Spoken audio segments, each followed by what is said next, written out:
My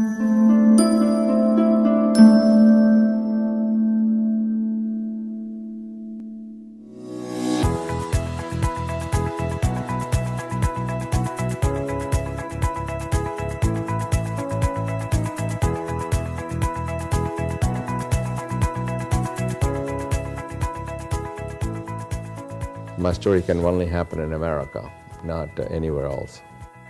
I was not born with a silver spoon. I grew up in a middle-class family. I always had the desire and the drive and the discipline to willing to take a risk in becoming an entrepreneur and surround myself with the smartest people I can find who share my vision and values. I always believe that if you work hard, if you try to aim high, you will be successful.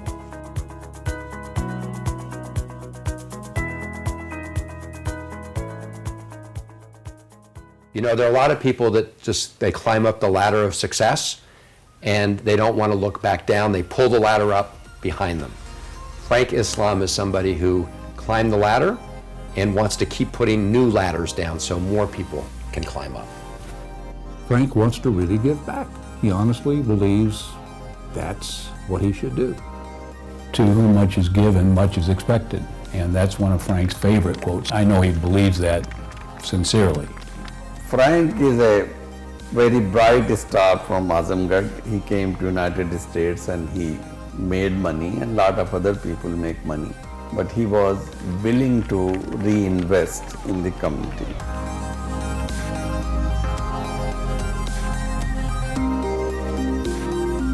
None is a greater servant of all humanity, of every people, every faith, every religion, every race, every ethnicity. None is a greater servant than Frank Islam.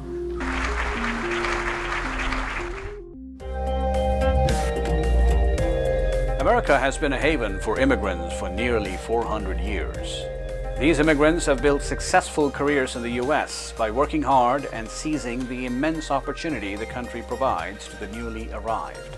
A few of these immigrants, who dare to dream and aim even higher, have gone on to shape destinies and leave great legacies. Frank Islam's is one such story. From the dusty roads of Azamgarh to a wealthy neighborhood in Potomac, Maryland, Islam's journey is one that inspires people. Islam's journey has three distinct phases: the developing phase, the doing phase, and the giving back phase.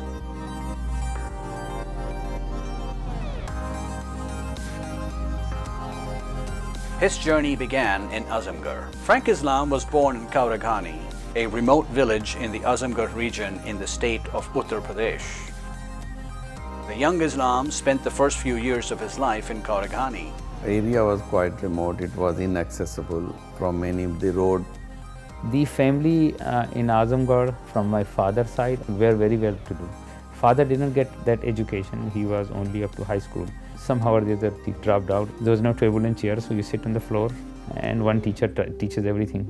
Islam attended a village school. After he completed elementary school, Islam's family moved to the ancient town of Varanasi. That enabled him to enroll in a good school.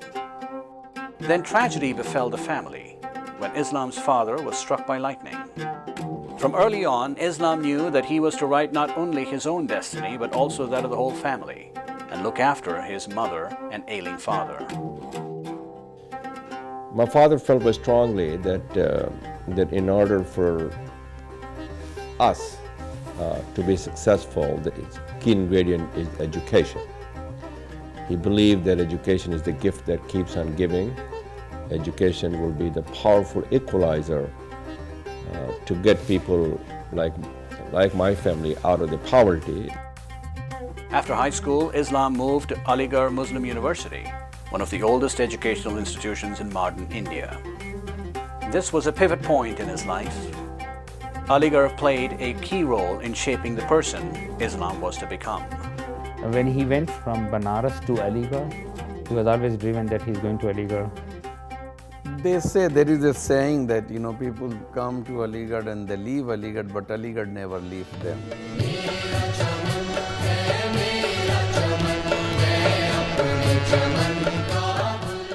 Aligarh provided me with an excellent education. It put the basic building blocks in place for success on their journey. More importantly, instilled the core values that I've adhered to throughout my adult life.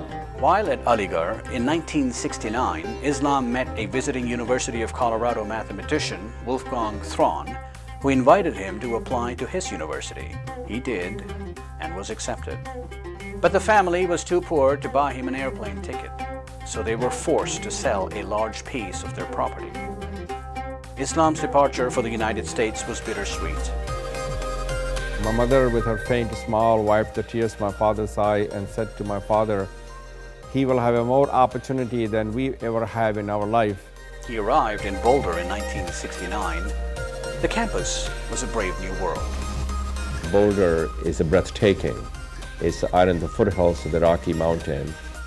There were very few students from India and South Asia enrolled there at the time. Boulder in those days was very welcoming.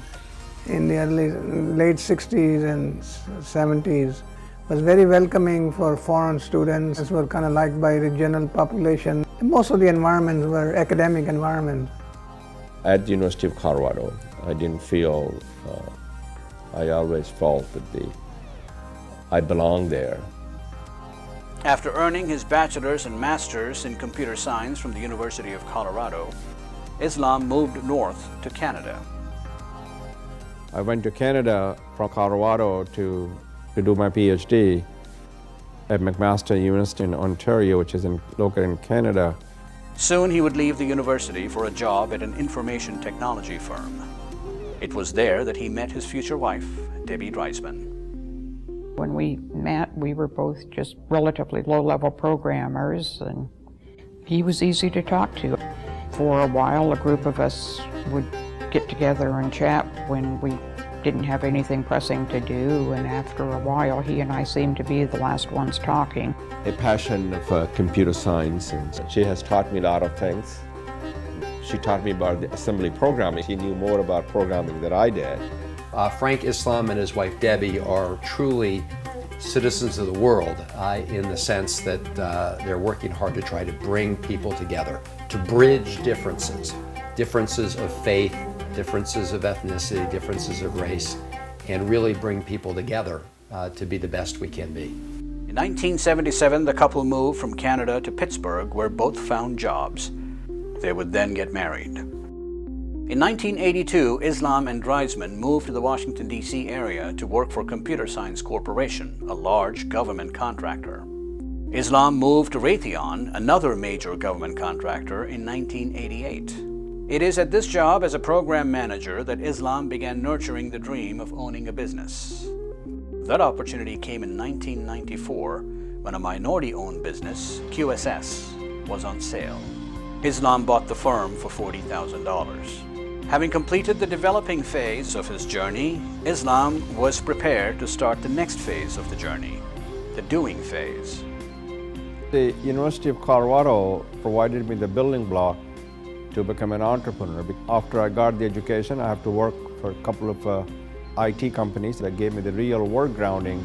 Despite the preparations, life as an entrepreneur was not easy, especially not in the first 2 years. First 2 years were a struggle, sacrifice. We mortgaged our house. As a matter of fact, we took the second mortgage in our house to get the money from Riggs National Bank, which is no longer in business. I had no conference room, no even a table to sit on it. It was a difficult part of my life. It was probably a year and a half before he took a full salary. He was really putting it on the average maybe 14 to 16 hours a day. Every ounce of energy he had to put into investing in his business. But I always believed that if I continue on this path of working hard and surround myself with the good people, I always believed that they will all work out. We got our first contract, we got second contract, and then we built the company. QSS secured a number of contracts from large government departments and agencies such as the Pentagon and NASA. In 1994, I did about $200,000 for the first year. In 1995, I did about $2 million. In 1996, 2006, I believe, I remember correctly that I did 27, and the year 2002 we surpassed about $175 million in terms of the revenue. And I worked very, very hard to make sure that I can meet the payroll, making sure I can pay the employees, make sure the business prospers and grows. I was surrounded by a very talented team of management who share my vision and my values. He was passionate about what they were doing. He really liked the business that he was in. The second thing, he was committed to it. He spent a lot of time on it. He was focused on what was necessary to make it work, and he worked hard at achieving it. Ed Krigo is a friend who has co-authored 2 books with Islam and writes a joint blog with Islam on Huffington Post. Their motto was a passion for perfection. And what he saw was a number of the service firms did not do that. So their point of differentiation was to do it right the first time and to ask the customer what they wanted. And that was in counterpoint to some firms that were service firms that were not top blue chip. Frank was good at paying attention to what's going on, staying involved and knowing what was going on, but listening to the people he had brought in around him, considering what they had to say, and in the situations where he thought they were right or thought they were going in the right direction, he'd encourage them to continue doing that. Frank says this with his management team at the QSS Group, was that it was not me, it was we. By 2005, QSS was in excellent financial shape with revenue of more than $300 million. But after running the company for 13 years, Islam was ready to move on. I was ready for the next challenges, the next part of my life, and I decided that I needed to concentrate more into the philanthropic activities and helping others rather than continue earning money. He and I worked together to frame how we would sell the company, how would we pitch it to other companies, and the reality is, when you have a solid company with solid people that has performed well, I won't say the company sells itself, but it's very easy to talk to potential acquirers and explain what we've done and generate interest in the company. In 2006, the group was sold to Perot Systems, the business headed by billionaire Ross Perot, who had mounted a spirited third-party presidential run in 1992. He gave me the offer that I couldn't refuse. One of the first things Islam did was distribute a good chunk of the money to the men and women who helped him make the company hugely successful. Roughly $40 million was given to nearly 6 executives. Even after these disbursements, Islam was left with significant wealth. That investment of $45,000, I have to mortgage my house, it returned exponentially, the return on the investment was. I tell you what, there are a lot of people who work very hard and aim high, and they still cannot achieve the success. So I'm blessed, I'm uniquely blessed that the God has been good to all of us, to my family and to me. The sale of QSS marked the end of the doing phase in Islam's journey and signaled the beginning of the giving back phase. He and Dreisman set up a foundation to channel their philanthropic works.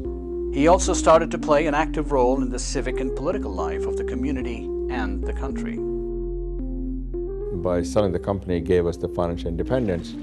The idea is really to share, to give back to our country and a community that has been good to us. And also, the most important thing that I wanted to do is civic engagement and political engagement. Remember this, we can all enjoy Florida or Bahamas and Bermudas if we have the money and the wealth. But what good money and wealth is when you have not invested in others? The idea was always that if we do well, others should do well. And if you come into a lot of money, prominence, that you should spend that money and prominence in helping others. You have to give back. Rich to me means making a meaningful and positive impact, influence on people's life and made a difference. Over the past decade, Islam and Dreisman have given to various causes in the United States and India through the Frank Islam and Debbie Dreisman Foundation. The primary areas of focus for the foundation include education, art and culture, and peace and conflict resolution. One of the recipients of Islam's and Reisman's largesse is the U.S. Institute of Peace, to which they gave $1 million. Frank and Debbie have been members of our International Advisory Council for more than 7 years. They've been wonderful supporters, dedicated and enthusiastic. Among other beneficiaries are the John F. Kennedy Center for Performing Arts, the Brookings Institution, Montgomery College, and Marymount University. The couple's philanthropic efforts have not been limited to the United States. I think he looks at it as a duty. And in addition to a duty, I think he looks at it as a way of making an investment.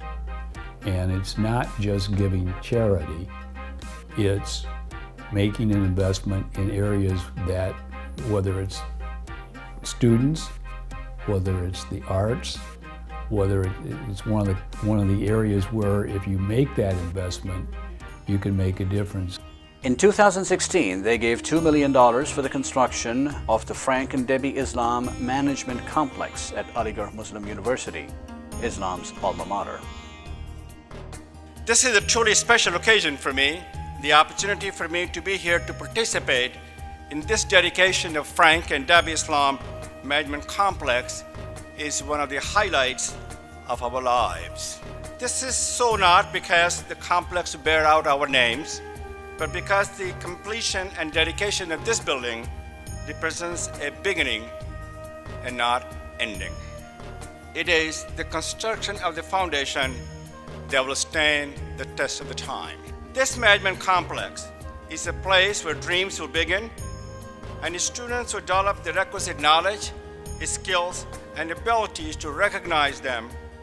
This management complex represents an opportunity creator and bridge to the future. A very caring, compassionate, and the most important is very generous person who is thinking about others all the time, not only just the family but whole community, and he's thinking what he can do to make the life different. So he thinks that is there any way that we can give them an opportunity so that they can also rise in this society to be a meaningful citizens. The donation to Aligarh was important to Islam for two reasons: his emotional connection to his alma mater and his intense faith in the uplifting ability of education. As I look at you, I see me in you. I know there are other Frank Islam in this graduating class today.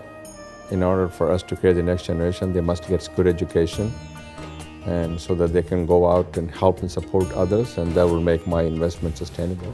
My entire family went to Aligarh Muslim University. We owe to Aligarh. There is no doubt about this. We are here because of Aligarh Muslim University. You start with your family, and then you work with your business, and then you work with a broader society, so you just bring that circle out and bring that circle out, and he's applying the same kinds of principles. I think Frank's personal story has instilled in him a passion for giving back, and giving back to his adopted country, the United States. And that has inspired him to be an extraordinary civic activist. He understands and appreciates the importance of individuals taking responsibility, and he does that with generosity, with conviction, and with a lot of enthusiasm. It is my honor to stand before you and present a gentleman with the award for civic engagement.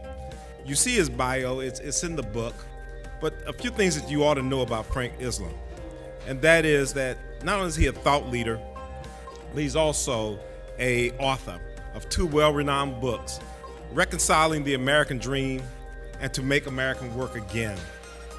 He's also an entrepreneur, starting businesses and creating jobs for people here in this area. But he also received so many awards that I can't begin to mention them. However, one award that he received was the Ernst & Young Entrepreneur of the Year for the state of Maryland. He serves on about a half dozen educational boards, including Johns Hopkins, American University, George Mason.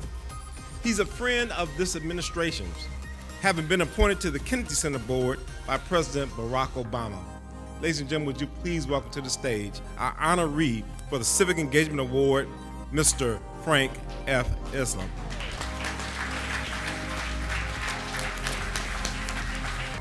Besides philanthropy, Islam is also active in promoting political and civic engagement. He has positioned himself as a thought leader through his writings and speeches, co-authoring 2 books and blogging for the Huffington Post since 2010. In the past decade, he and his wife Debbie have also given generously to political candidates. We should all be involved in politics because the policy that is made by the politicians affects our life. It gives you the voice, and also it gives you a seat on the table. His aim in politics is to have a seat at the table. But he's got a lot of important things that he thinks need to be at least considered. And by engaging in politics, that's what he's trying to do. He wants to be sure that some of the ideas out there get a proper airing. Frank has really proven himself to be a strong force within the Democratic Party.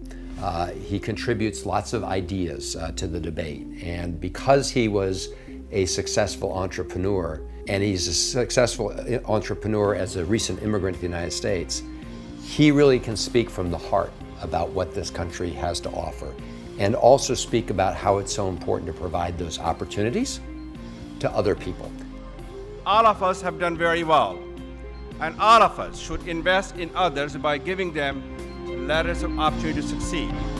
Even though he's a Democrat, Islam has supported candidates on the Republican side as well. Frank Islam is somebody who understands that we're all stronger when we find ways to work together. We may have differences of opinion on one issue or another, but we need to look for common ground and practical solutions. Islam and Dreisman's civic engagement include serving on the boards of several prominent educational and cultural institutions. 2 of the topics close to Islam's heart are bringing the United States and India closer and his commitment to Muslim issues. I am an American and I love my country, but I also love India. And America is an adopted country, and India is the country where I was born.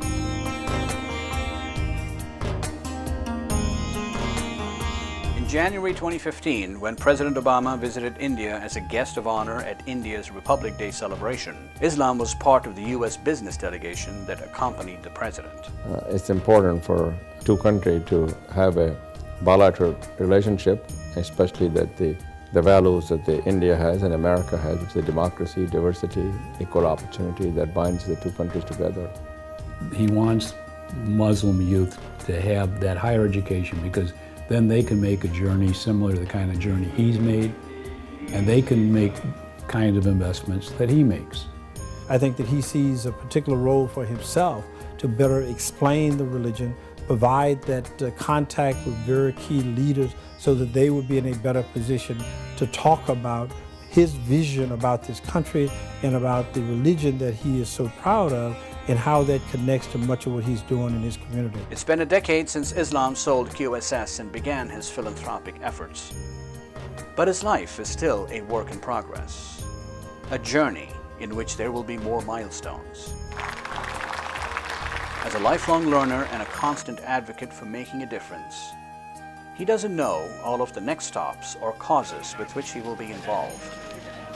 He does know that the journey will always be from Azamgarh to Aligarh to America and back again. It will always entail going back and giving back to his native land to make more dreams come true there. It has been said that you can't go home again, but Islam knows that is not true. The truth is, you never leave home. Your home is in your mind, in your heart, and in your soul.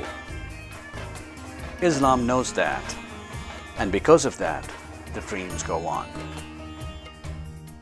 Let us together change the face of Azamgarh, one family at a time, one village at a time, and one individual at a time. My legacy, I would hope people remember me, that I inspired others, because I have made a meaningful and positive impact in people's lives. I made a difference in people's lives. My legacy will be that I've created many more Frank Islam who can follow my footsteps to become an entrepreneur, willing to take a risk and become a business owner and serve our country and give back to our country.